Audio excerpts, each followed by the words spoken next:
And then, of course, August 7th, 2018, the infamous tweet, and it happened within about an hour or so of when the Financial Times reported that the Saudi Sovereign Wealth Fund had invested in Tesla. The Tesla Q podcast is for informational purposes only and is not intended for and should not be used as financial, investment, or trading advice. Research associated with fiscal decisions should be conducted elsewhere. The host of the show possesses no license or credentials to warrant accepting advice based on what is heard on the Tesla Q podcast. Additionally, even though the host and guests may hold positions in companies discussed on the show, they don't have insights into the next time step of the simulation. Therefore, do not make any financial decisions based on the contents of this podcast. Hello and welcome to episode number 42 of the Tesla Q podcast. That could also be termed episode 420 tenths or 42.0 in honor of the 1-year Fraudiversary of the infamous tweet from Elon Musk. As always, if you'd like to be a contributor to the podcast, you can go to patreon.com/TeslaQpodcast and become a monthly contributor. There's a limited number of $1 per month subscriptions remaining. Also, if you want some merchandise, you can go to the shorty store at evacuationboy.com. I've mentioned before the shock market. The URL for that, if you'd like to see the excellent artwork that was put together associated with that, is at redbubble.com/people/the shock market. That's TheShockmarket. And if you like that artwork and think that you might want to purchase that entire collection, you can send me a direct message and I'll try to get you some more information about that. Also, I've had an idea kicking around my head recently. So if anyone listening has any particular knowledge about writing and publishing or possibly even self-publishing a book and you want to reach out to me, my DMs on Twitter are open, or you can just tweet at me and I'll try to get back to you.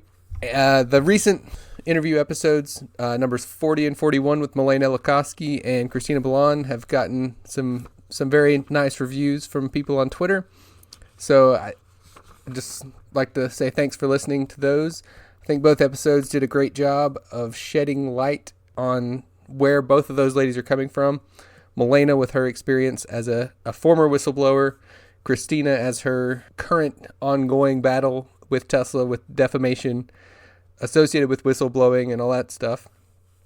Subsequent to episode 41, I see today that Christina's GoFundMe campaign is now almost fully funded, and that was thanks in large part to some big contributions today, thanks to some of the people who listened to that episode. And as popular as interview episodes have been, I definitely look forward to doing more in the future. But for this one, you're stuck with just me. So, because today when I'm recording is August 7th, 2019, it is 1 year since Elon Musk tweeted his famous tweet. So I'll get into that in just a little bit. But before that, a few of the quick things that have happened this week. Before we talk about the Fraudiversary, Plainsite had done a Freedom of Information Act request, and that yielded 79 pages worth of documents yesterday. There's apparently 400 something other pages that were not released due to confidentiality claims and such. And from that release, the biggest thing was the cease and desist order that was sent directly to Elon Musk from the NHTSA that was about Tesla's claims about their vehicles being the safest that the NHTSA has ever tested and all this stuff, and somehow trying to differentiate amongst 5-star ratings. And that letter also mentioned that the matter had been referred to the Federal Trade Commission. And then today, August 7th, 2019, Aaron Greenspan of Plainsite got some email replies from both Elon Musk and his brother Kimball Musk about the Curacao Foundation, the Musk Foundation. And in and on Tesla Q Twitter, we've been joking for about a year now. Later in the evening, I saw that apparently it was last August 8th of 2018 when Mark Spiegel was asked about the Curacao Foundation. I'm not sure if that was the initial revelation of of the Musk Foundation or not, but it's been out there for a year. So Tesla Q Twitter has joked that Curacao has defended the price at all sorts of different levels over the last year. And in Elon's reply to Aaron, he even referenced Lawrence Fossey and called him fossil, showing again that Elon just loves to perpetuate the conspiracy theory that big oil is somehow out to get Tesla. And there have already been tons of stories written about the Freedom of Information Act documents that have been dumped. In fact, just before I started recording this episode tonight, I see that there's apparently a USA Today article, which should be in the print version tomorrow, that's about the very topic. I haven't seen anything yet about Elon's responses about the Curacao Foundation, but I won't be surprised if we see some of those soon. So be on the lookout for that. So now, the reason for episode number 420 tenths, or 42 if you prefer. 1 year ago today, Elon Musk shook the markets during the middle of the day at like 12:30 Eastern time approximately, which is like smack in the middle of the trading day. He tweeted, and I quote, "Am considering taking Tesla private at $420. Funding secured," unquote. And he followed that up directly with a reply of, quote, "Shareholders could either to sell at $420 or hold shares and go private," unquote. And I read that exactly as Elon typed it. I think he meant could either choose to sell at $420 or hold shares and go private.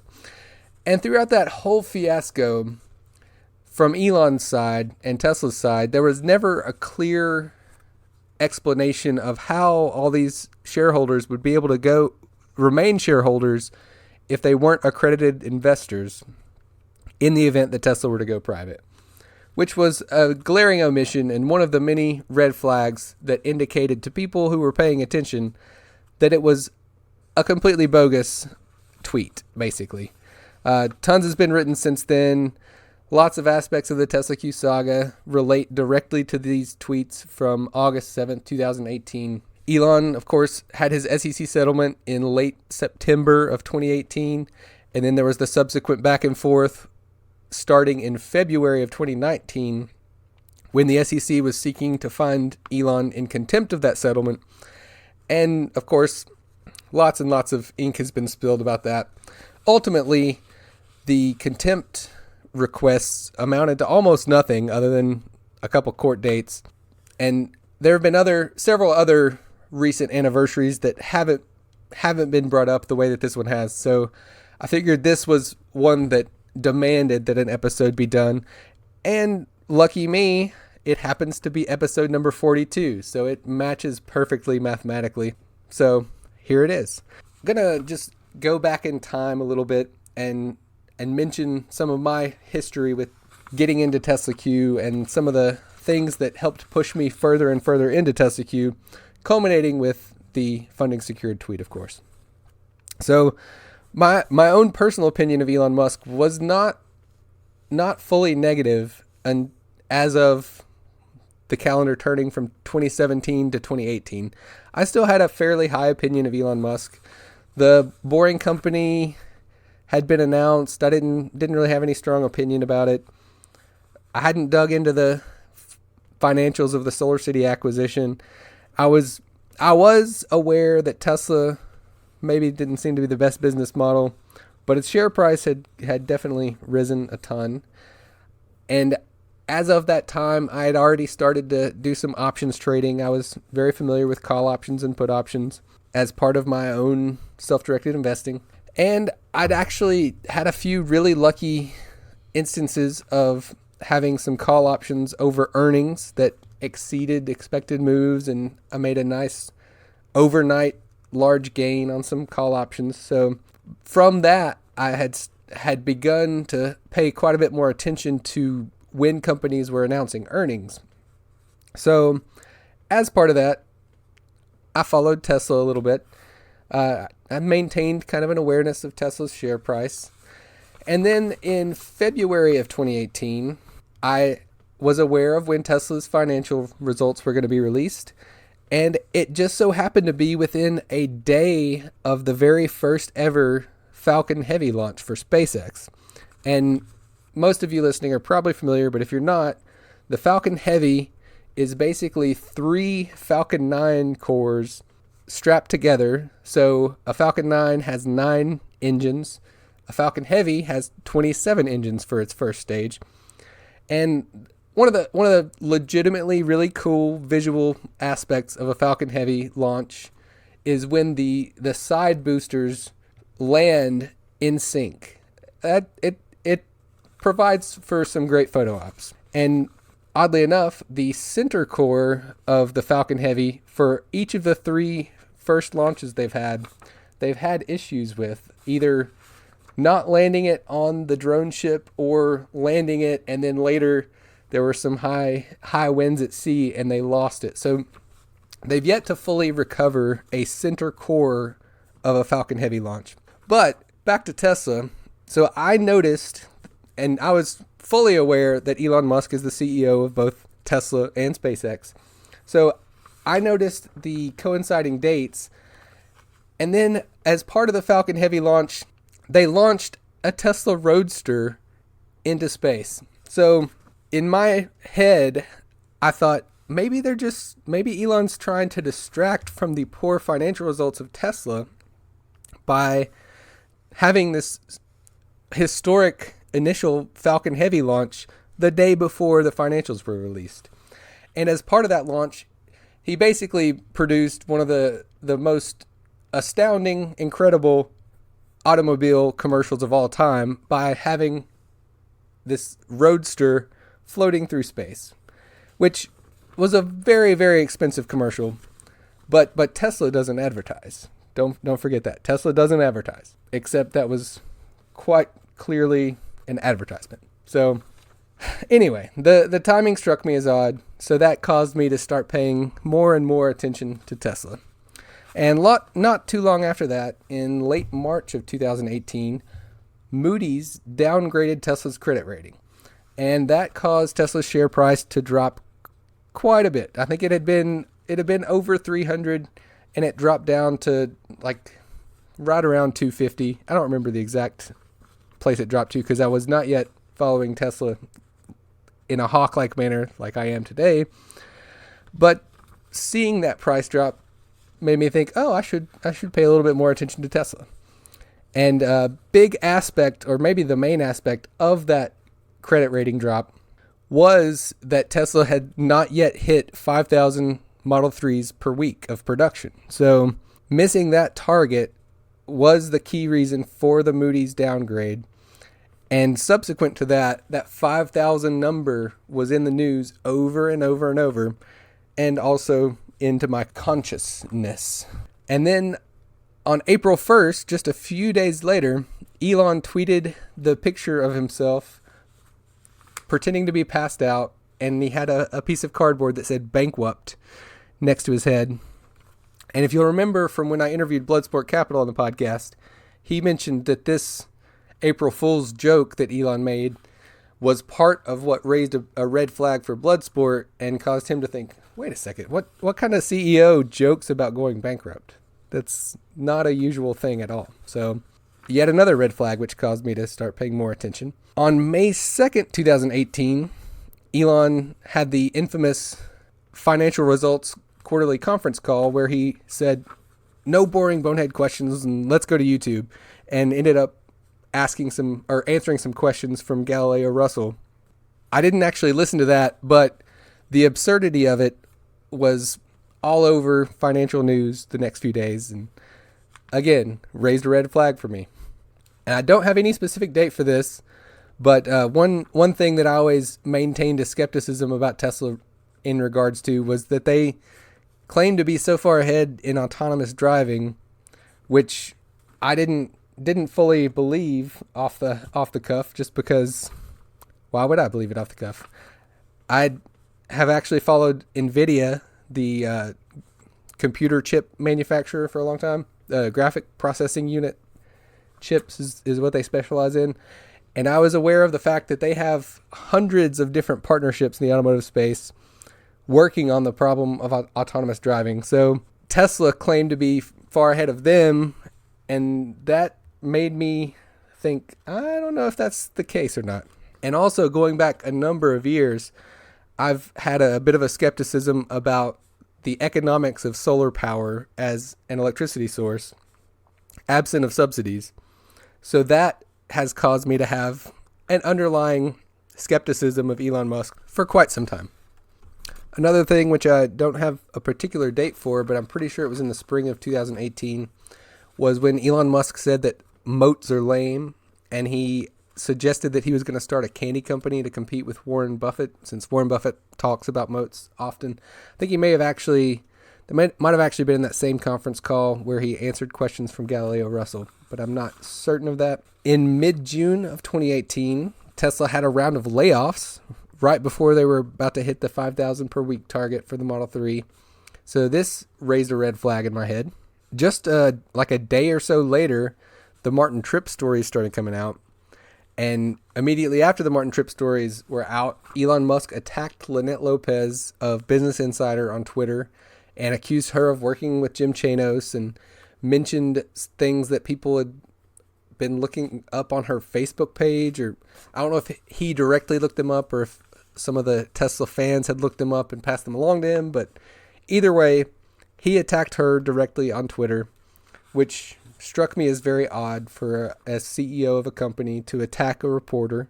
So, as many people have said, and I've heard many times subsequent to this, when a CEO attacks short sellers, it rings a dinner bell. But also, a CEO attacking reporters who are reporting facts also rings a dinner bell for short sellers. From all the media coverage about the 5,000 per week production level for the Model 3, I paid very close attention on June 30th and July 1st of 2018, when Elon declared victory on that.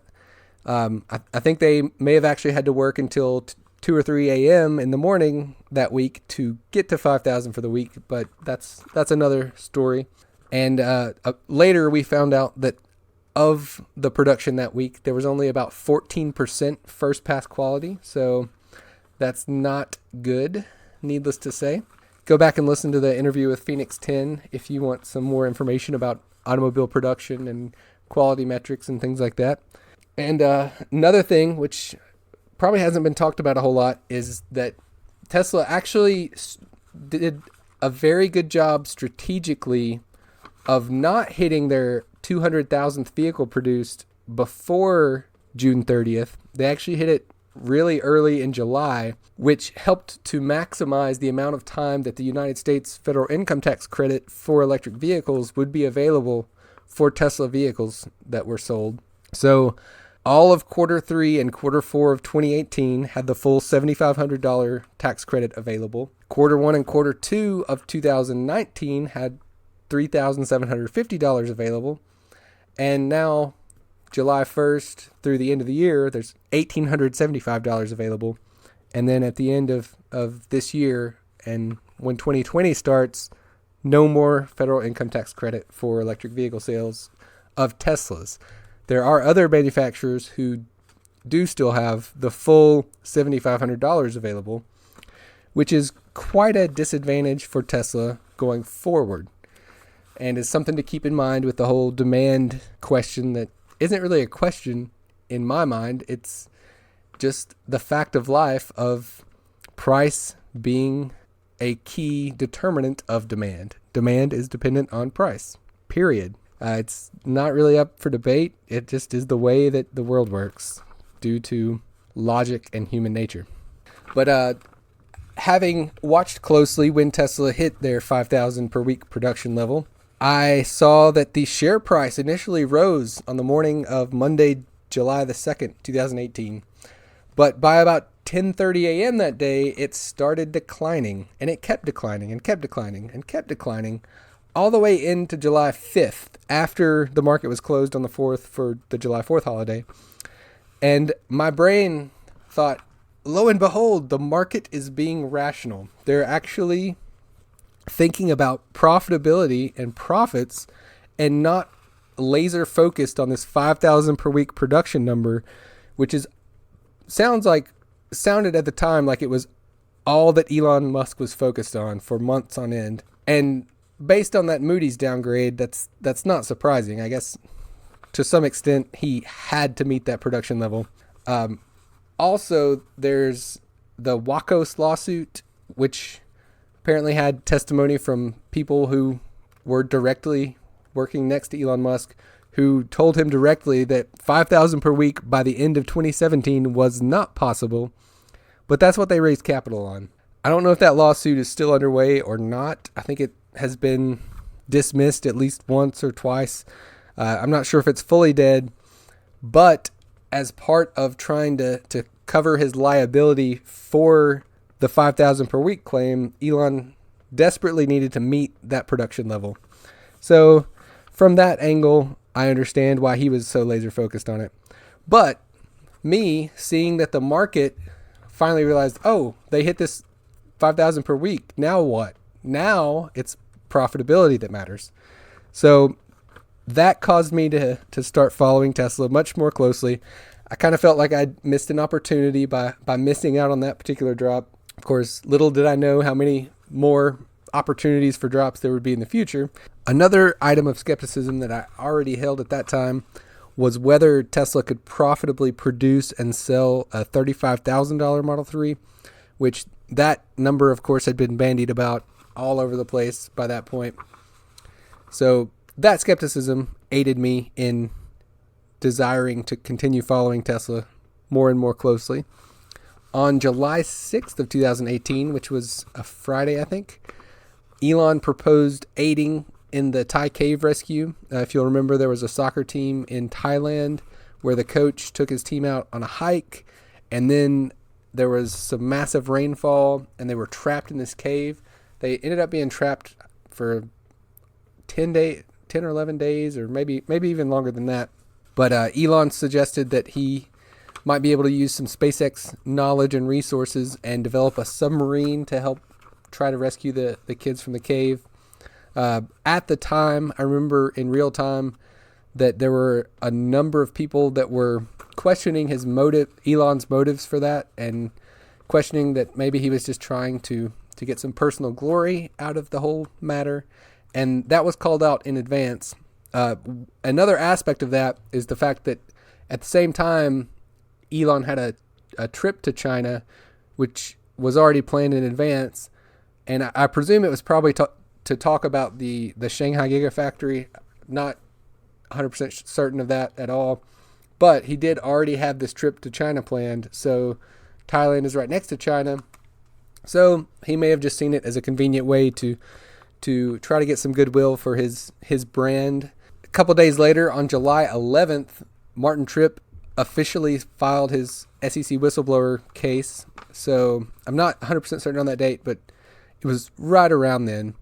On July 11th, Elon Musk offered to help with the Flint, Michigan water issues. Again, how much of that was true altruism versus attempting to brandish his image, I don't know. Elon is probably the only one who fully knows the answer to that question.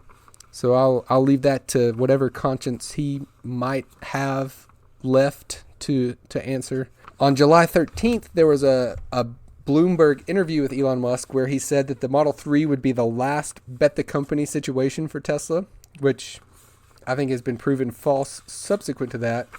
My current opinion is that the full self-driving technology is the current bet the company proposition for Tesla. And I have serious doubts that they will succeed with that aspect. So that's why I have a Tesla short position right now. On July 14th, 2018, which was a Saturday, there was news out that Elon had donated to a GOP-related political action committee.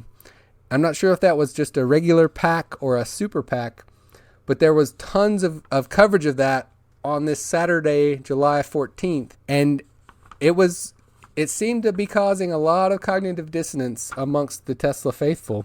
And who knows, that may have caused Elon to lash out the following morning, which was July 15th, when the infamous pedo tweet came out, which, granted, it was subsequent to when Vern Unsworth was videotaped on, I think, CNN International or something, saying that the submarine would not have worked to rescue the kids, and that Elon could stick it where it hurts or something to that effect. And so how much of it was just Elon replying back versus maybe a small tinge of trying to deflect some of this publicity about Elon's GOP-related political contribution? I don't know. It's hard to say. But July 15th is when that tweet came down from Elon. I believe December of 2019 this year is when the court date is currently scheduled for the defamation lawsuit. And Mr. Linwood, the lawyer, apparently doesn't lose. So, Elon, you might want to start writing those 7 zeros on that check for Mr. Unsworth. The very next day, Monday, July 16th, 2018, was when the Monroe & Associates teardown of a Model 3 was released. And this was a video, I think it was something like 40 minutes long on YouTube. And in that video, Sandy Monroe estimated that there would be an 18% gross margin on the $35,000 Model 3 and a 30% gross margin on some of the higher trim levels of the Model 3. And this 30% gross margin number was a headline number that got touted by many, many, many Tesla bulls. And a key part of that analysis was that Mr. Monroe assumed that Tesla had normal levels of overhead and labor costs and efficiencies of manufacturing and that type of thing. This item hasn't gotten a whole lot of look recently. I can't think of anybody that's talked about it in recent times actually, but 30% gross margin on the Model 3s. Think about that number in light of the Q2 record deliveries of 95,200 vehicles, where Tesla had a gross margin of like 17.2%. When you take out all the different tax credits, the GHG credits and the ZEV credits. So 17.2% is quite a bit lower than 30%. And this is a full year later, and in a record quarter when far more vehicles could have the fixed costs spread across them. Another item that happened the same day, July 16th, was episode number 50 of the QTR podcast, the Quote the Raven podcast.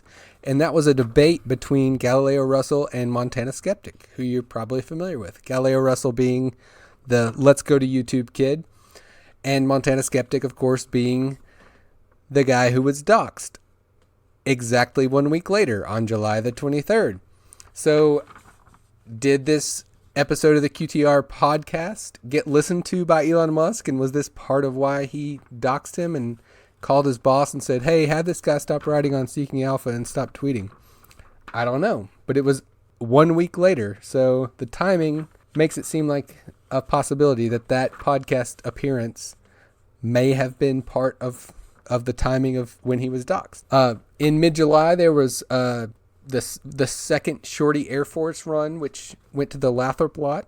So me seeing that helped raise my interest in following Tesla.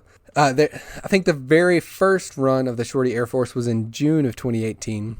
I actually saw from the Froth on Twitter, whoever runs that account, they put together all of Machine Planet's Tesla-related sorties as part of the Shorty Air Force. So if you want to find that, you can look up my feed and find the Froth. And I retweeted it just a little bit before I recorded this episode. On August 1st of 2018, Tesla had their quarterly results. And on that call, Elon said that Tesla would be profitable and cash flow positive for all subsequent quarters, basically. So in that second quarter of 2018 call, he said that for Q3 of 2018 and forward into the future, that Tesla would be profitable and cash flow positive. And he said that they didn't need to raise capital. And he mentioned the term force majeure many, many times during that conference call. And if I'm not mistaken, during that call, he apologized for being so immature on the Q1 call back in May of 2018. And at the instant when he apologized, Tesla's share price had a nice bump upward. So, way to go, Tesla. And then, of course, August 7th, 2018, the infamous tweet, and it happened within about an hour or so of when the Financial Times reported that the Saudi sovereign wealth fund had invested in Tesla, which was an open market purchase. It was not a direct purchase from Tesla, which would have helped provide cash to Tesla for their operations or whatever they needed cash, might have needed cash for. But no, Elon declined their offer to buy shares directly, so they had to go on the open market. And when this was revealed in the Financial Times, something like an hour later, Elon made his infamous tweet saying, thinking about taking Tesla private at $420, funding secured. So why did Elon make that tweet when he did? I don't know. Not sure exactly how it was related to the news that the Saudis had invested in Tesla.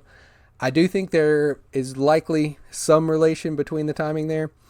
And one other thing to keep in mind, since I'm talking about the Saudi Sovereign Wealth Fund, is that they hedged their Tesla position on January 17th, 2009, literally less than a day before Tesla made an announcement that they were laying off 7% of their workforce, which came in the wee hours of January 18th, 2019, and caused the share price to drop from a close on January 17th of $347.31 to a close on January 18th of $302.26, which is a drop of more than $45 in a single day. If I'm not mistaken, that's the largest single day drop of Tesla's shares, maybe ever. I'm pretty sure within the last 5 or 6 years or so. Also of note, the volume of shares of Tesla that were traded on January 17th, 2019 was 3.66 million shares. And the very next day, Friday, January 18th, 2019, there were 24 million shares of Tesla traded. So more than 7 times, or right around 7 times the number of shares were traded the day after that news came out.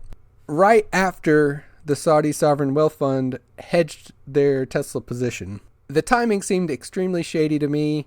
I have no idea if there were shenanigans or illegal insider knowledge associated with the Saudis setting up their hedge, but they're a sovereign country, and I don't see the United States Securities and Exchange Commission pursuing any kind of legal recourse against the Saudi Sovereign Wealth Fund due to politics of all sorts. But back to the topic of volume. Today, August 7th, 2019, there were 4.78 million shares of Tesla traded.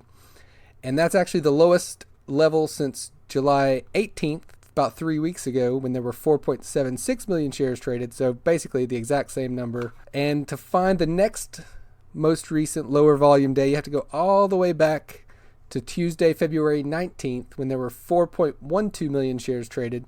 And before that, on February 15th, there was 3.89 million shares traded. So those 2 days were the Friday before and the Tuesday after the President's Day weekend. So my guess is that a lot of Wall Street probably took that long weekend as a vacation, probably went skiing somewhere nice. And there's by no means any certainty to any future events, but in the past, as evidenced particularly by that January 17th and 18th volumes, really low volume has come right in advance of negative news dropping. So who knows what's going to happen in the future, and don't take that as trading advice, but do be aware of that past sort of pattern. Not really a pattern, but it has happened in the past. So today's low volume, who knows what's going to happen in the near future? We'll see. So I think that's probably enough talking from me for today about the retrospective aspects of Tesla Q Twitter and how I got so deep down the rabbit hole. And there were other things that happened after August 7th, 2019, but I'm going to stop there because it's the Fraudiversary, baby. I don't yet know if the next episode is going to be an interview or just me talking about some new news item with Tesla, but we'll see. And programming note, the week of August 19th through 23rd, I don't anticipate recording any new episodes, but hopefully I will have 1 or 2 new ones between now and then. Maybe even 3, but don't count on it. I do have other things to do in life, like mow the yard and weed eat and stuff, and work, I guess. But that's going to wrap it up for this 420th episode of the Tesla Q podcast, which could also be known as the 42nd episode. And as always, if you'd like to become a patron, go to patreon.com/TeslaQ podcast.